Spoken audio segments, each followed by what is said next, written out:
आम आदमी पार्टी के 7 बागी सांसदों के विलय को सभापति ने मंजूरी दे दी है। मेरे साथ संजय सिंह है। संजय जी, आपके साथ अब आपके साथ नहीं रहे, बीजेपी के हो गए। देखिए, अभी सिर्फ एक तरफा सुनवाई हुई है। मैं फिर कह रहा हूं, जल्दबाजी मत कीजिए। जो 7 सांसदों ने पत्र दिया है उसका संज्ञान चेयरमैन साहब ने लिया है और विलय कर दिया, विलय को वैधता दे दी। लेकिन जो कानूनी सवाल मैंने अपने पिटीशन में खड़ा किया है कि ये 10वीं अनुसूची के खिलाफ है और इनके विरुद्ध डिस्क्वालिफिकेशन का मामला बनता है, उस पर तो अभी सुनवाई भी शुरू नहीं हुई। तो पहले सुनवाई शुरू हो जाने दीजिए, चेयरमैन साहब का फैसला उसके बाद आने दीजिए, तब आप मुझसे बात कीजिएगा। बकायदा एक लिस्ट जारी की गई जिसमें दिखाया कि आपके सिर्फ 3 रह मान गए, गया, उनके 113 हो गए। एकदम ठीक है, मैंने मान ली आपकी बात, उम्मीद हुई बाकी लेकिन अभी मेरी तो सुनवाई नहीं हुई ना। नहीं, मेरे पत्र की, मेरी याचिका की तो सुनवाई नहीं हुई अभी। तो उस पर चेयरमैन साहब का पहले फैसला आने दीजिए। और मुझे अभी भी भरोसा है कि संविधान और लोकतंत्र की रक्षा के लिए वो इन लोगों की सदस्यता रद्द करेंगे। नहीं करेंगे तो कानून का रास्ता बाकी भी खुला हुआ, जानना चाहता कि आगे न्यायालय का कहां रास्ता भी कोर्ट खुला जाएंगे आगे। 100% खुला है। और किरण रिजिजू का भी इस फैसले के बाद में एक ट्वीट आया, उसमें वो कह रहे हैं कि ये लोग जो है अच्छा आचरण रखते थे जब पार्लियामेंट में भी रहे हैं, और टुकड़े टुकड़े गैंग को और इंडी अलायंस जो है उसको भी जवाब देंगे उसके लिए। देखिए, ये देश का टुकड़ा टुकड़ा करने वाले लोग अगर बोलते हैं तो हंसी आती है। जिन लोगों ने मणिपुर को टुकड़े टुकड़े कर दिया, जिन लोगों ने उत्तर दक्षिण का झगड़ा कराया, हिंदू मुसलमान का झगड़ा कराया, जाट गैर जाट का झगड़ा कराया, मराठा गैर मराठा का झगड़ा कराया, जिनका जन्म ही टुकड़े टुकड़े और झगड़े से हुआ है, वो हमारे ऊपर सवाल उठा रहे हैं। तो पूरा देश देख रहा है, टुकड़े टुकड़े गैंग बीजेपी है इस देश में। इनका काम ही है दिन रात टुकड़ा टुकड़ा करना देश का। इस विलय की मंजूरी के साथ ही राघव चड्ढा का वीडियो भी आया है, बता रहे कि बड़ा धूम घुट रहा था यहाँ पे।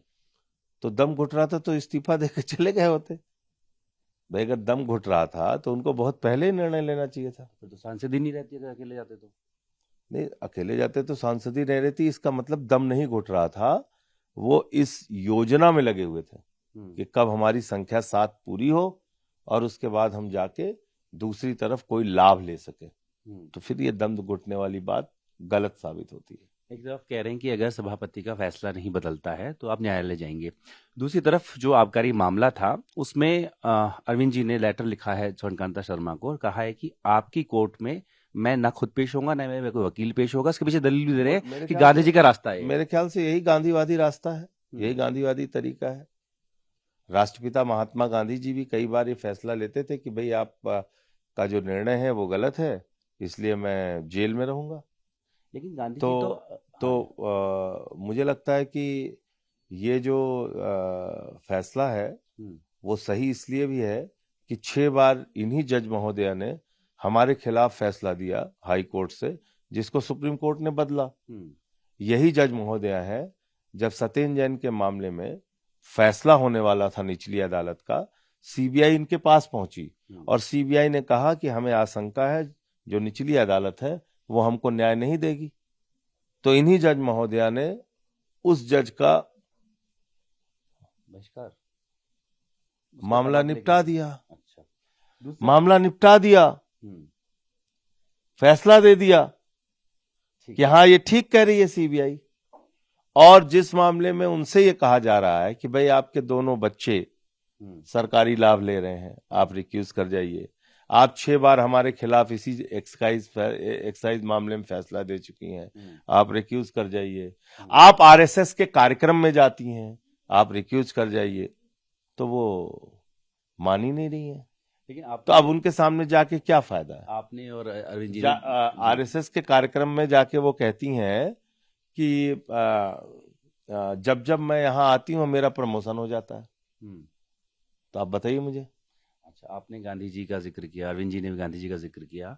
तो गांधी जी जो बहिष्कार करते थे वो अंग्रेजों के खिलाफ करते थे, जो कि हम पर जबरदस्ती दमन करते थे। यहाँ बहिष्कार की बात चल रही है न्यायालय की, अपने कोर्ट की। तो क्या हमारा न्यायिक दमन हो रहा है? यहाँ न्यायिक दमन हो रहा है हमारा, तो इसलिए बहिष्कार है। ये बहिष्कार किया है केजरीवाल जी। शायद आजादी भारत में पहली बार ऐसा हो रहा है कि किसी जज का कोई पॉलिटिकल पार्टी बहिष्कार कर रही है। हाँ बिल्कुल ऐसा हो रहा है, पहली बार हो रहा है, क्योंकि ये पॉलिटिकल मुकदमा है। क्योंकि भारतीय जनता पार्टी, मोदी और अमित शाह ने अरविंद केजरीवाल को फंसाने के लिए मुकदमा लिखा और जिस जज के सामने ये मुकदमा है वो आरएसएस के कार्यक्रम में जाती हैं, और आरएसएस वो संस्था है जिसने बीजेपी को जन्म दिया, तो रिश्ते तो बराबर जुड़े हुए हैं ना। अगर ये भी बरी करने के फैसले को बरकरार रखती हैं तो अब देखिए, आने दीजिए। ठीक है। तो संजय सिंह बता रहे थे कि जो विलय का फैसला आया है वो दरअसल उन बागी सांसदों की याचिका पे आया है, लेकिन जो आम आदमी पार्टी की याचिका है कि उनको डिस्क्वालीफाई किया जाए, उस पर फैसला अभी आना बाकी है, सुनवाई बाकी है, और उन्हें पूरी उम्मीद है कि फैसला जो है उनके पक्ष में जाएगा। नहीं जाता है तो कोर्ट का दरवाजा भी खुला हुआ है। वीडियो से सुनील के साथ जितेंद्र भारती, टीम भारतवर्ष, दिल्ली।